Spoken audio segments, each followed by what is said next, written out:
गणित की क्लास में आप लोगों का स्वागत है। इस समय हम लोग क्या कर रहे हैं, जो भी हमारे वीडियो हैं यूपी टीजीटी पीजीटी जीआईसी में जितने भी डेफिनेट इंटीग्रेशन के क्वेश्चन आए हुए हैं, हम कोशिश कर रहे हैं कि एक एक करके उनको सॉल्व किया जाए। तो इसी श्रृंखला में आज हम एक नए क्वेश्चन के साथ आपके सामने हैं। -π/2 से लेकर π/2 तक अंडर रूट के अंदर cos x minus cos square x dx, इसकी वैल्यू हमें फाइंड आउट करनी है और हमको बताना है कि इनमें से कौन सा ऑप्शन सही होगा। तो आइए इस क्वेश्चन को हम लोग सॉल्व करते हैं बिना कोई देरी किए हुए। तो मेरे पास हम इसको क्वेश्चन को यहाँ एक बार लिख लें। क्या है, -π/2 से लेकर π/2 तक है और यहाँ पे under root cos x minus cos square. मैं थोड़ा सा हम मॉडिफाई कर लूँ, cos x को हम चाहें तो यहाँ से कॉमन निकाल सकते हैं, ठीक है ना। cos x को कॉमन निकालेंगे तो यहाँ पे यहाँ पे cos क्यूब x है, हाँ। तो cos x को कॉमन निकाल लेंगे तो यहाँ पे 1 माइनस कितना मिलेगा हमारे पास, cos स्क्वायर x, उसके बाद में यहाँ पर क्या आ जाएगा dx, ठीक।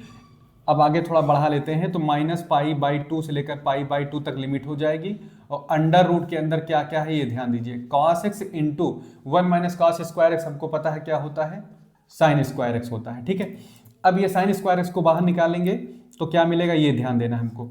-π/2 से लेकर π/2 तक किसी भी स्क्वायर रूट के अंदर अगर जैसे 4 बाहर निकलता है तो +-2 में लिखा जाता है ना, परफेक्ट स्क्वायर है तो ये इस तरह से लिखा जाएगा। तो इसमें क्या करना है, साइन स्क्वायर इसको जब बाहर निकालोगे तो क्या मिल जाएगा हमारे पास, ये प्लस माइनस में साइन एक्स मिलेगा और इनटू में क्या है हमारे पास, under root cos x dx, ये वैल्यू रहेगी, under root cos x dx. अब इसमें प्लस माइनस दोनों लेकर चलना है, खास बात, प्लस ले कि माइनस ले, तो इसलिए आपकी जो लिमिट है ना ये स्प्लिट होगी, एक बार पॉजिटिव वैल्यू के लिए या फिर निगेटिव वैल्यू के लिए। तो किस इंटरवल तक जाके निगेटिव या पॉजिटिव होगा, ये यहाँ पे थोड़ा सा देखने वाली बात है। तो आइए इसको हम लोग देखते हैं। सबसे पहले ये जान लीजिए हमारे पास 4 कोऑर्डिनेट हैं, साइन कहाँ कहाँ पॉजिटिव होता है, पहले चतुर्थांश में पॉजिटिव होगा।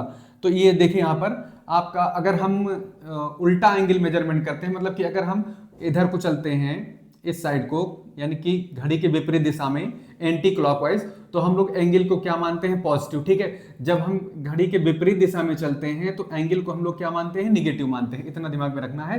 एंटी क्लॉकवाइज चलेंगे तो क्लॉकवाइज चलेंगे तो निगेटिव माना जाएगा और एंटी क्लॉकवाइज चलेंगे, घड़ी के उल्टा दिशा में चलेंगे तो हमारा पॉजिटिव एंगल होगा एक्स अक्ष से, ठीक है, एक्स एक्सिस से।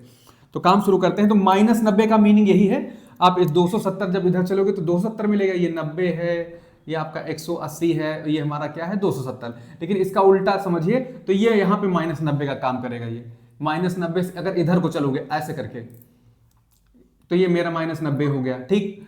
-90 से लेकर 0 तक, ये देखते हैं, -90 से 0 तक और 0 से 90 तक, यानी कि -π/2 से इसको समझिए -π/2, ये हमारा हो जाएगा 0, ये हो जाएगा हमारा π/2, ठीक। तो -π/2 से जब हम 0 की तरफ बढ़ेंगे, यानी आपका ये स्प्लिट होगा कैसे, पॉजिटिव कब लेंगे, जब ये इस चतुर्थांश में 0 से π/2 तक पॉजिटिव रहेगा और -90 से लेकर 0 तक क्या रहेगा हमारा, निगेटिव। क्यों रहेगा आपको पता है, क्योंकि साइन आपका यहाँ पॉजिटिव होता है, साइन आपका इस चतुर्थांश में चौथे वाले में क्या होता है, निगेटिव, और पहले वाले में क्या होता है, पॉजिटिव। तो इसलिए जब ये हमारी लिमिट टूटेगी तो कैसे टूटेगी, -π/2 से लेकर कहां तक जाएगी, 0 तक जाएगी। जब ये हमारा होगा तो कौन सा चतुर्थांश होगा हमारा, ये 4th क्वाड्रेंट होगा। तो इसके बाद में हम यहां पर क्या लिखेंगे, ये निगेटिव लिखेंगे ना यहाँ पर चौथे में, तो यहां पर माइनस साइन एक्स हो जाएगा और अंडर रूट कितना होगा हमारे पास, cos x dx, ठीक।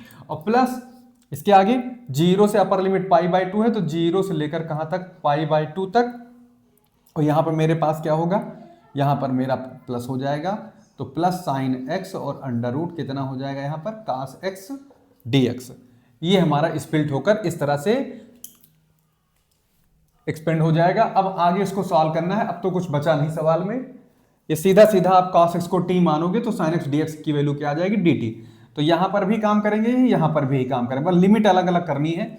तो यहां पर लेट कर रहे हैं हम लोग कि हम cos x को क्या मान लें, cos x को मान लेते हैं हम t, ठीक। तो cos x को जब t मानोगे तो मेरे पास क्या आ जाएगा, sin x dx की वैल्यू क्या आ जाएगी, dt आ जाएगी।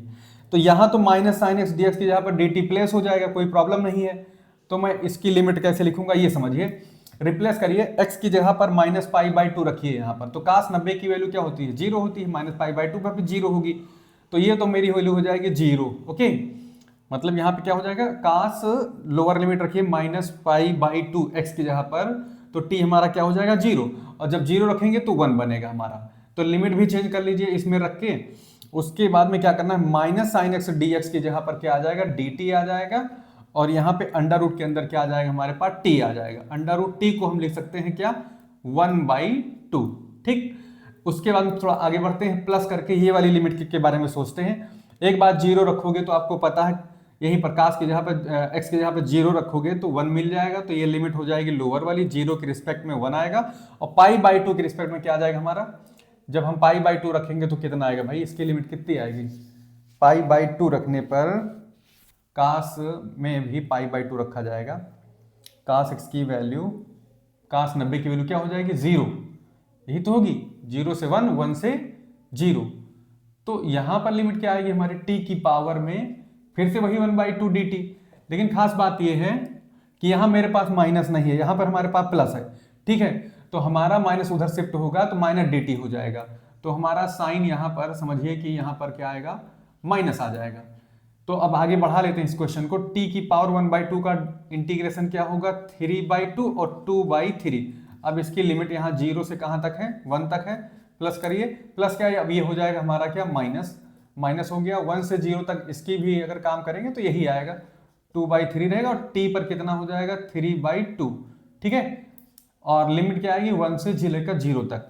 अब इसको रख देंगे तो मुझे लग रहा है 2/3 में चाहूँ तो पूरे में से कॉमन निकाल लूँ, अंदर क्या आएगा ये देखिए 1 रखिए यहाँ पर, तो पूरा 1 की पावर में 3/2, यानी 1 रखोगे तो 1 आएगा, और 0 रखोगे तो 0 हो जाएगा। इधर आइए, इसके बाद माइनस लगते हैं 2/3, ये तो बाहर ही है, कॉमन भी है, माइनस को यहाँ पे रखिए और यहाँ पर एक बार 0 बैठाइए, तो 0 हो जाएगा, एक बार क्या हो जाएगा यहाँ पर -1 हो जाएगा।